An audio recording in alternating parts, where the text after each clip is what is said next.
Alright, mga minamahal, yes, it's me again, Alicia nyo. Nagbabalik muli para sa ating panibagong video. So, ngayon nga po, tawang-tawa ako dito kay, kay Bato de la Rosa. Ewan ko ba, ba't ganito yung nangyayari sa kanya? Imbis na mag-focus sa mismong sariling issue niya, abay, naghahanap pa ng, ng butas, naghahanap pa ng maipupukol, naghahanap pa ng, ng another, tawag dito, another madadamay sa kanyang issue. We all know naman na itong Trillanes ay naglabas ng pahayag na next year daw po maglalabas na di umano ng warrant of arrest itong International Criminal Court laban nga po dito kay Senator Bato de la Rosa at dito nga po kay Senator Bongo. Kaya naman sa mga nabanggit dyan, diba? Sulitin nyo na yung spaghetti nyo sa Christmas nyo. Sulitin nyo na yung hamonada, yung lechon, yung handa nyo. Spend your time with your family.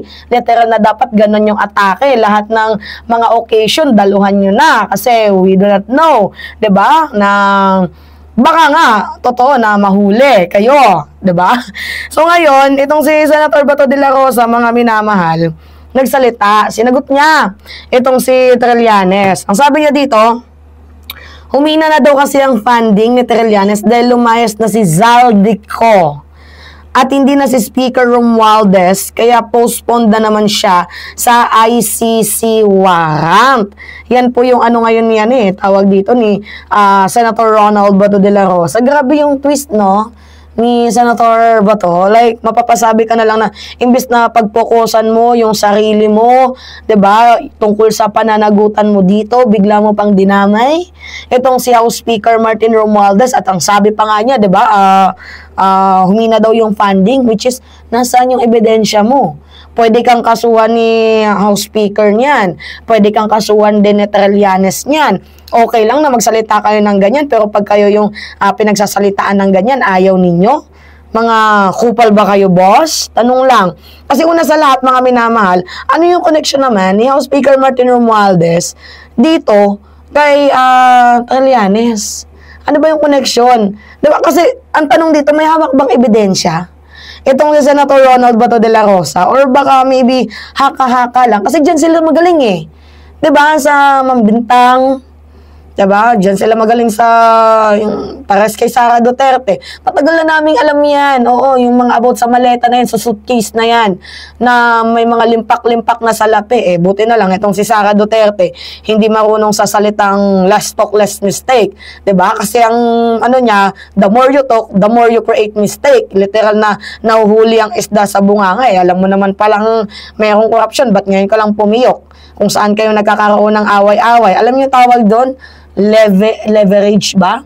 Na kung saan tinatago mo lang yung baho ng isang certain politician, tapos kapag nagkaroon na kayo ng warla, ng away, kanya-kanya na kayong batuhan ng putik. Diba, mga minamahal? So, wala ka naman konkretong ebidensya dito laban kay House Speaker Martin Romualdez. So, ba't mo siya sinisisi? Ano to? Another form of diversionary tactics? Ilihis yung issue, papunta na naman kay Romualdez. Diba? Kasi usapan sa sa war on drugs, ililihis papunta kay House Speaker sa pangungulimbat ng pera ng kaban ng bayan. Gano'n na naman ba yung tawag dito, yung narrative ninyo? So, si Mima, pinagtatanggol si House Speaker, ibig sabihin si Mima bayaran na din ba? Ganun ba yung atake ninyo? Binabayaran na din ba ako? Yung pagkatao ko, yung prinsipyo ko? Kasi kung talagang may ebidensya, mga minamahal, itong si Senator Bato de la Rosa, ba't hindi niya na lang iharap sa publiko? Hindi to be honest, nagtatanong lang ako kung talagang merong ebidensya itong si Senator Ronald Bato de la Rosa, bakit hindi niya ilabas? Diba? Hindi yung puro lang pa-victim modes, parinig, puro bala, pero wala namang wala namang focus sa accountability, wala namang sapat na ebidensya. Nanggagamit ka pa ng pangalan ng iba, 'di ba? Nagasi ka ng issue, kaya kaduda-duda din itong si Senator Ronald Bato de la Rosa. Kaya dito pa lang papasok, itong si Trillanes, na kung seryoso ang paratang ni Bato de la Rosa, na dapat kasuhan to ni Trillanes. Kasi hindi basta-basta yung magbibigay ka ng pangalan diba, na ikaw ay binayaran na matataas na opisyal nang wala namang matibay na ebidensya.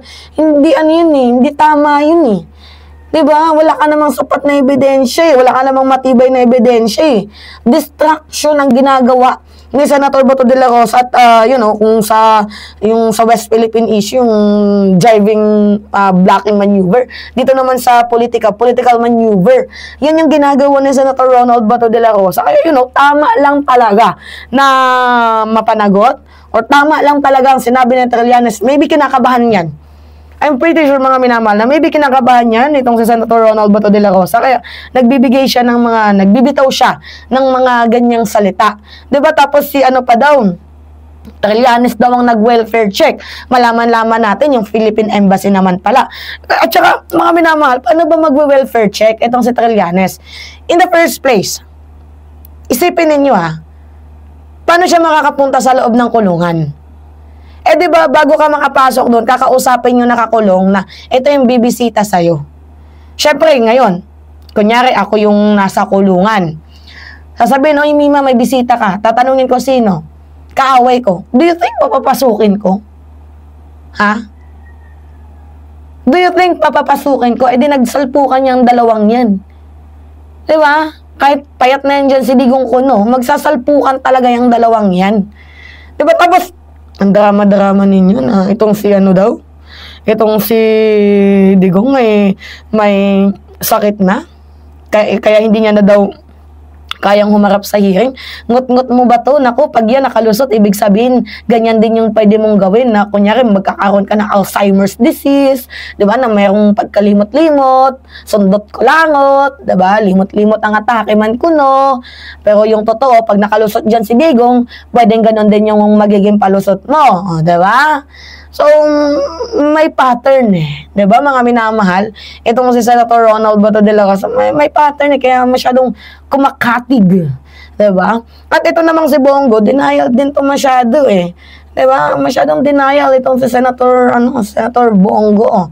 Ako, baka mamaya, yung dalawang yan, hindi naman sa baka magturuan yan, magbangbangan yung dalawang yan. Feeling ko lang mga minamahal, baka magbangbangan yan yung dalawang yan pagdating ng oras. Hindi, si Go ang may kasalanan. Hindi, si Bato yung may kasalanan, di ba? Tapos sasabihin ninyo, anong credibility ni Trillanes? O, tingnan ninyo, napakulong si Digong. Di ba? Sa tahimik na tawag dito, sa sobrang tahimik na alon, biglang may unos na dumating, parang lindol lang. Diba, na earthquake, itong si Digong huli. Agad. Nadala doon sa Dahig, the Netherlands. At saka hindi naman kasalanan yun ng Philippine government, kasalanan niya yun. At saka kung yung ginagawa ninyo na yung house arrest, kaululuan yun. At the end of the day, International Criminal Court pa din ang magde-decide. Diba? Kung papayagan or hindi. Hindi worth it yung pakikilabanan ninyo na i-house arrest itong si Digong. Kasi mas lalong pinapatunayan ninyo na kailangan ng Pilipinas ang International Criminal Court kasi kayang balik na rin ng isang malakas na politiko ang hustisya. Gets ninyo? Kaya sa tingin ninyo, papayagan pa kayo ng ICC. Tsaka, we are no longer part of the International Criminal Court. We are no longer member. So, what was the reason para, di ba, pagbigyan ang ingay ng Senado? Mga senador pa man din kayo. Oo, mga senador pa man din kayo.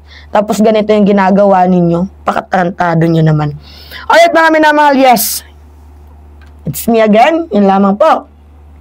Pahingi lang ako ng comments, likes, and share, mga minamahal. And also, don't forget to click the subscribe and always hit po ninyo, mga minamahalang notification bell para laging nagno-notify ang ating mga video, diba, dyan sa inyo. At salamat sa mga Team Replay. Maraming salamat at ingat, mga kababayan.